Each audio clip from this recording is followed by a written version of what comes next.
Hello and welcome to this H1 presentation with PILA Pharma. With us today, we have the CEO, Gustav H. Rasmussen. First, there will be a presentation and afterwards a Q&A where the CEO will answer questions submitted via Stock.io. There have already been pre-submitted questions on Stock.io and the Q&A is still open so that you can submit questions live as well. I will now hand over the mic to PILA Pharma to start the presentation. Gustav, your line is now open. Yes, hello everyone. It's very nice to be back with Stock to present our half-year report for the first half of 2024. Today is August 27. My name is Gustav Gram. I am the CEO of PILA Pharma. To those who don't know you, we are a biotechnology company that is based in Malmö, Sweden. We are developing a new type of oral drug for type 2 diabetes with potential effects on obesity as well as other cardiometabolic events. So I will briefly run through the main happenings for the first half of 2024 in PILA Pharma, and of course a little bit on the balance sheet, and then a little bit about what we have included in the report that is of interest to you as investors. So if we go to the summary of the interim report, this is page 1. You will see that we have had a relatively stable and non-expensive first half year in PILA Pharma. We can see that the total amount of equity in PILA Pharma by the end of the first half year amounted to 2.575 million Swedish kronas. And this was, of course, something that we were pleased with, that we had not had such a high burn rate throughout the first 6 months. Of other things to note, you have a list of significant events here on the right side. The primary thing here to note is the transitioning that we had within the team. So our founder and previous CEO, Ms. Dorte Gram, who is inventor of the principle of treating obesity and obesity-related diseases and disorders like diabetes with these TRPV1 antagonists, as they're called.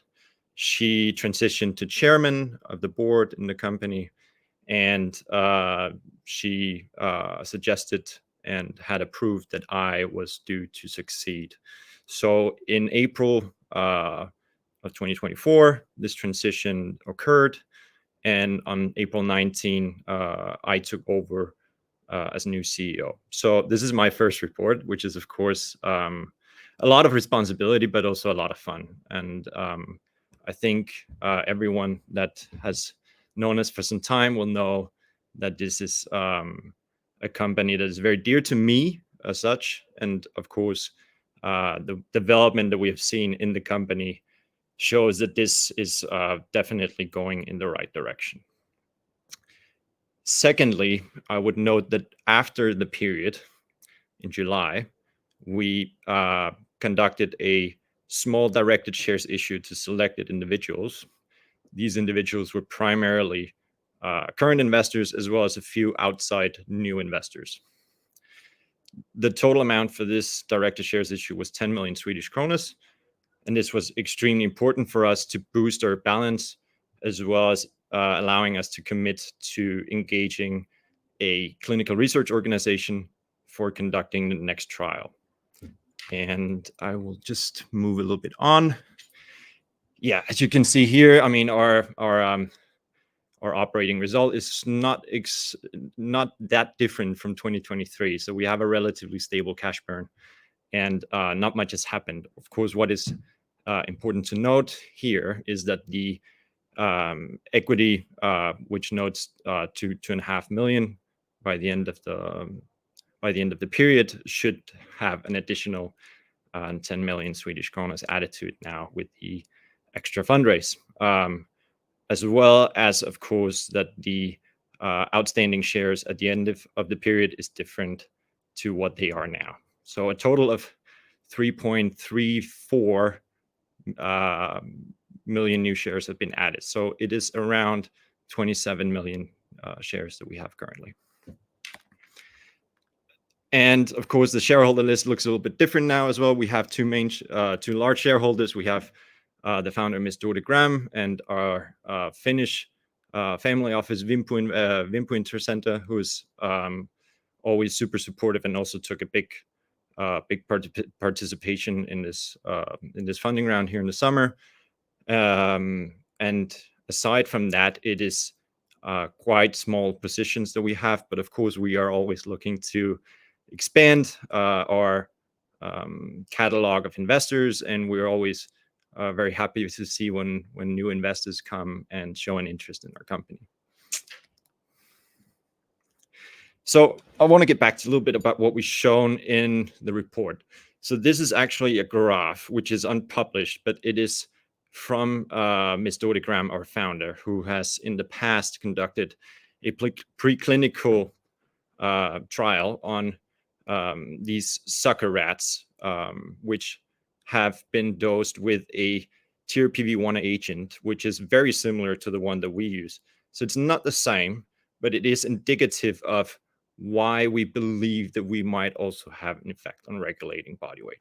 So what we see here is that the rats were dosed with two different dose levels, and subsequently they decreased their body weight gain in only 2 weeks.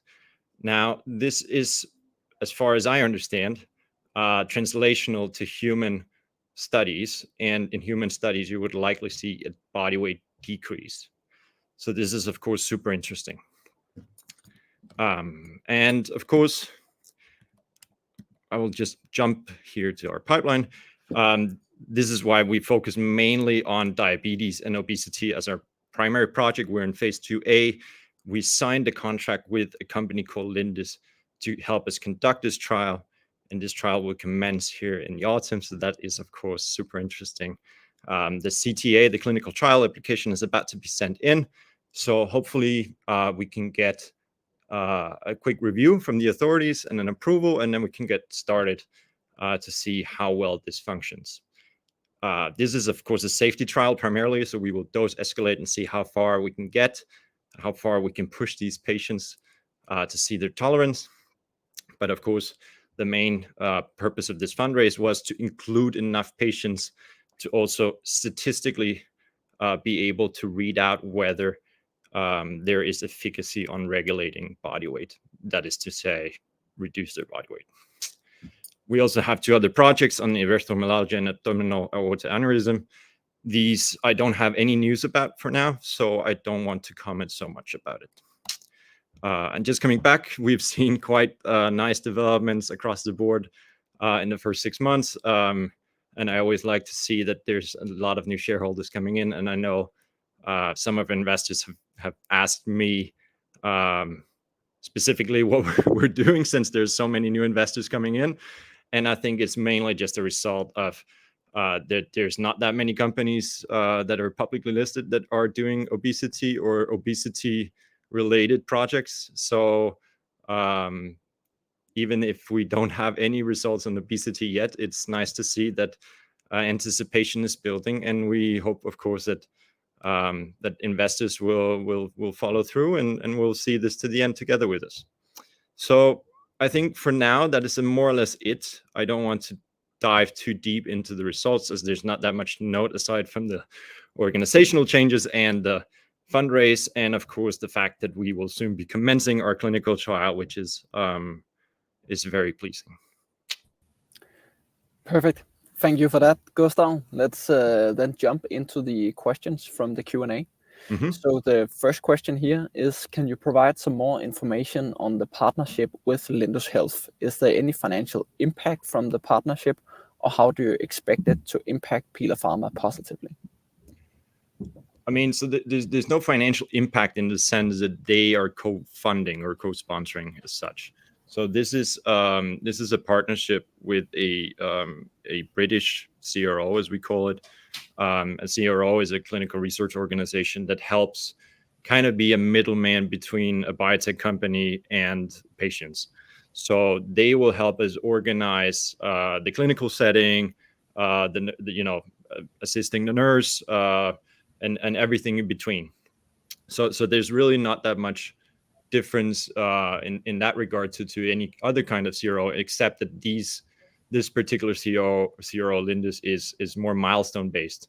So what we have seen and heard from ourselves, but also from other pharma companies, is that often when they conduct trials, I mean, CROs will try to invoice for expenses which may not have been completed, and this is of course challenging when you're a small biotech that has a limited cash position. So Lindus is very transparent with this, that they are basically milestone paid. So whenever they reach a certain amount of patients, a fee is due, and I think that's a very nice way for us to also control the majority of the spending that is allocated for this project. So the project that we have now is for 10 million Swedish kronor.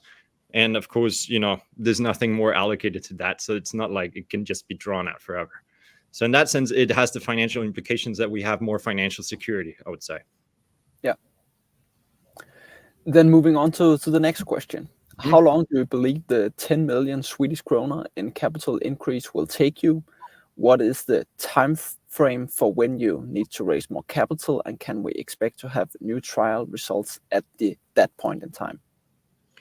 So the 10 million that we're raised now were allocated specifically for this trial. So that should last for the duration of this trial. And from the estimates that I have been given from our clinical team, they expect that from around the commencement of the trial, we should have results within 1 year. So this is the expectance from us. In regards to more capital raises, of course, this is not something I can comment on here and now, but we are always looking to optimize and find ways from which we can progress the company. And of course, pending how successful this trial is, we will need to move into larger clinical trials afterwards, and we have not secured financing for this. So this is something that the board is continuously discussing, like the financing strategy and how we need to move forward. But for now, I don't have any updates as to that. Yeah. What therapeutics in the development/approval pipeline are competitive threats to PILA Pharma? In the pipeline, I mean, of course, there's already a few GLP-1s on the market, and there's quite a few in development. You're now starting to see combination treatments where you have GLP-1s combined with other receptors like GIP or maybe glucagon. I know a big American company is doing tri-receptor agonists now as well, where they are including all three of them.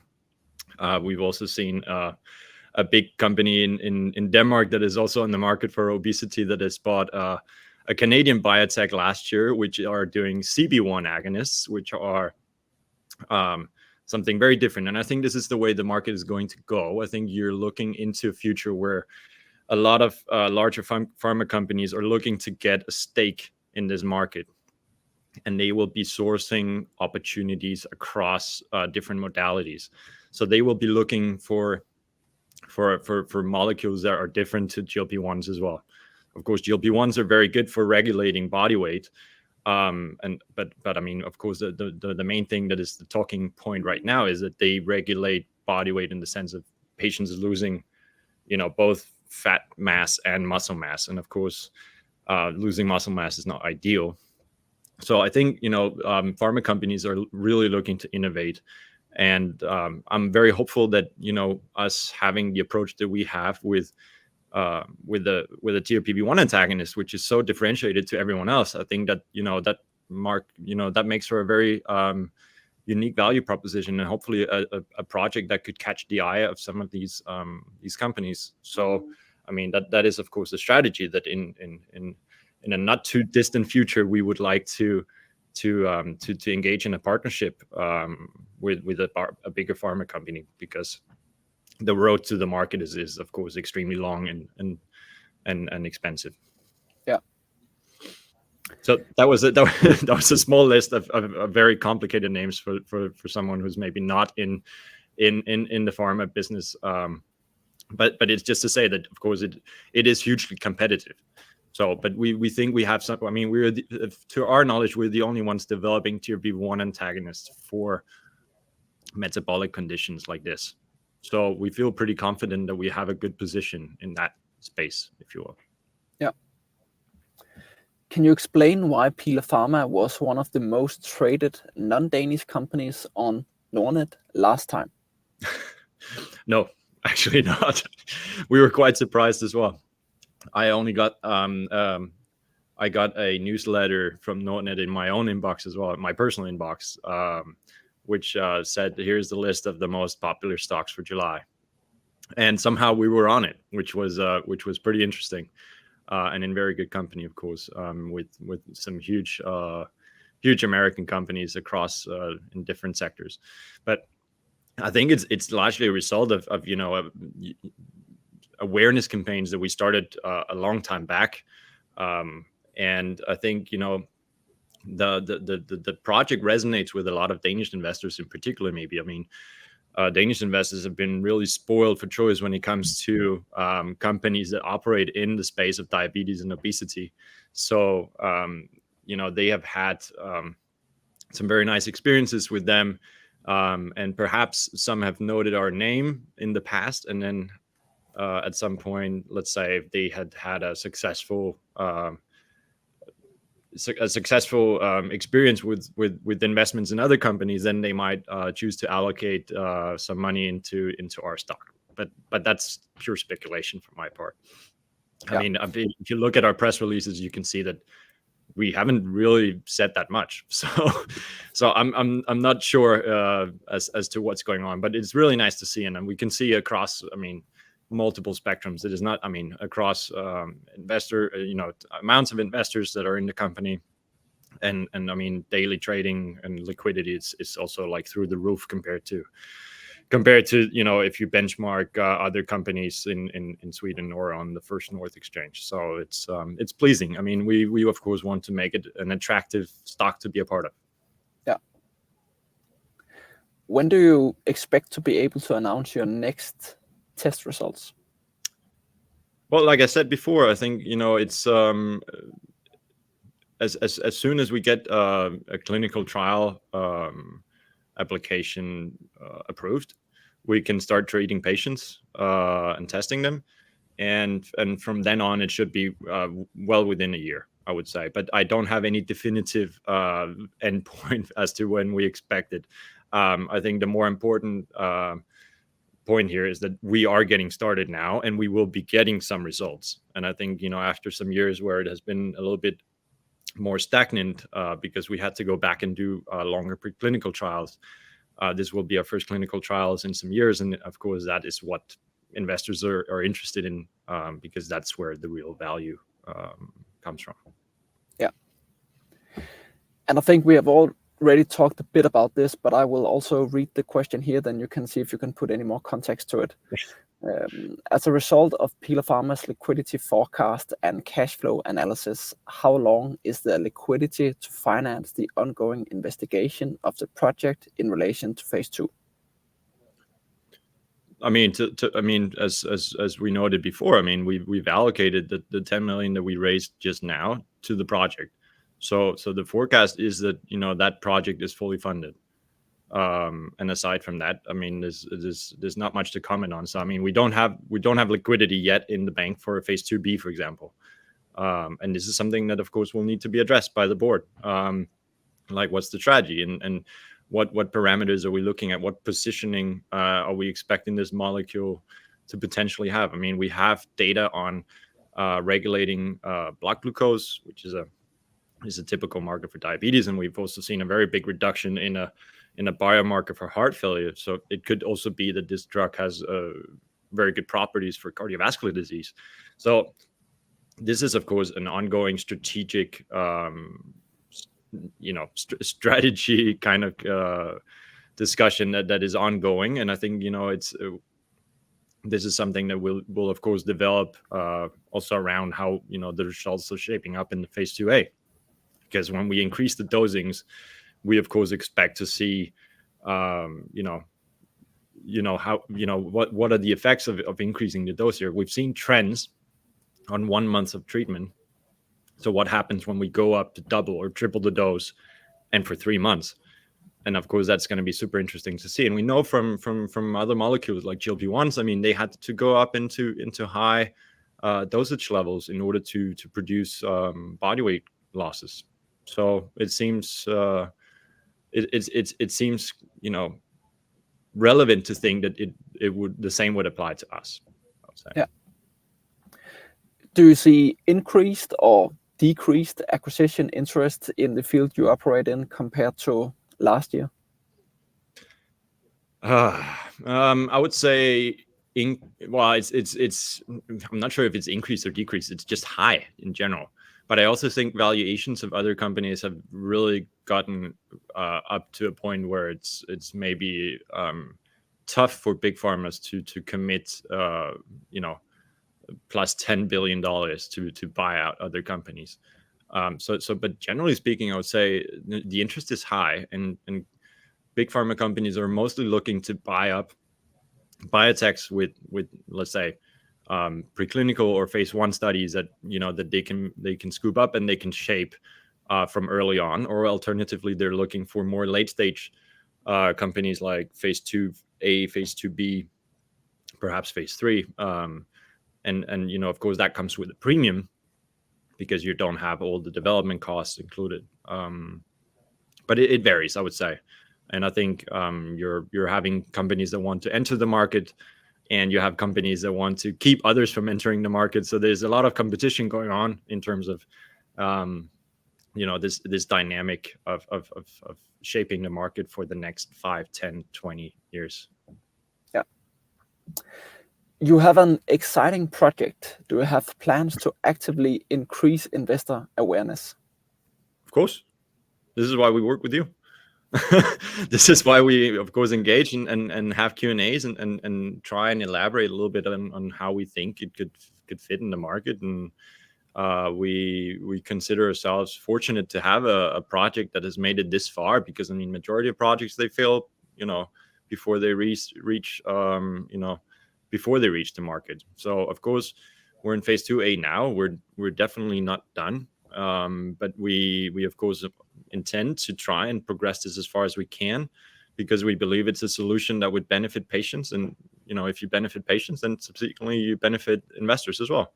So I mean, of course, it's the majority of value is created in the clinic, as we usually say. But with that being said, of course, we would like to heighten investor interest and maybe broaden our investor base a little bit more as well. I mean, we're still a very like micro cap, small cap size company.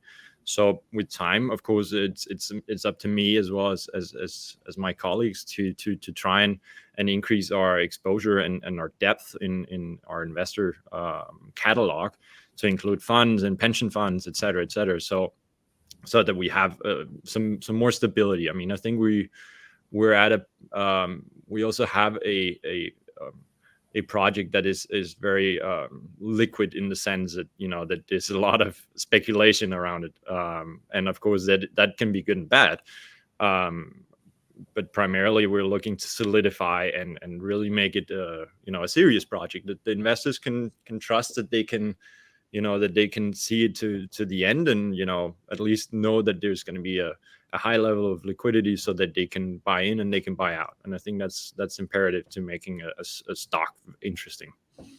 Yeah. After you have seen the liquidity increase the past few months, are you beginning to see any interest from micro cap, small cap biotech funds to invest more into PILA Pharma, or is it still too early in that case? No, for sure. We also, I mean, there was a biotech fund that participated in this directed shares issue. I don't think they would have if they weren't expecting to be able to get rid of the shares. I don't think they are, but I don't know. So I mean, for sure. I mean, I think it starts small, but I mean, if you build a little bit on and get more participation, I mean, that increases the confidence of others to participate. So I think it's very promising, and I think with time, hopefully we can build upon it and get the market cap to a level where we can expand to have more participate. Yeah. Then we are at the final question here, and again, I think we have talked about the question here, but again, I will read it to you, then you can put some context to it. Can we expect any milestones here in H2 2024 or potentially in H1 2025? I mean, if everything goes to plan, we can hopefully announce that the clinical trial application has been sent, the clinical trial application has been approved, and let's say that the trial has started, and maybe, I mean, to some extent, we will maybe be communicating when it has reached certain milestones like 50% recruitment or 100% recruitment, or so there will be, I mean, that's my expectation as well, that there will be activity, but it also depends on having the trial approved in the first place. So this is the main objective for us, and this is what we work with Lindus on right now, is to finalize these preparations, have it sent in, and then we will see what the ethics committee in the UK are saying. But we of course expect it to be approved, and when it is approved, then we can start right away. Perfect. Yeah. Thank you, Gustav, for the answers, and thank you thanks. for all the questions from investors. That finalizes the Q&A. But before we end the webcast, I will just hand over the word for you, Gustav, if you have any final remarks to end with. No, I think we're looking into, I mean, just as we mentioned just before, I mean, I think we're looking into a second half year that is going to be very interesting, because now we will get started, and we can hopefully put the speeder down, and of course it's in our interest to create something that is of interest to larger pharma companies. And if we have designed the protocol correctly and we get the results that we're all hoping and aiming for, of course that amounts to increase in shareholder value as well. I think that goes without saying. So we're looking to we're positive, I would say, and we're of course we're super ambitious, and we're very happy to move forward, which is it's a great feeling.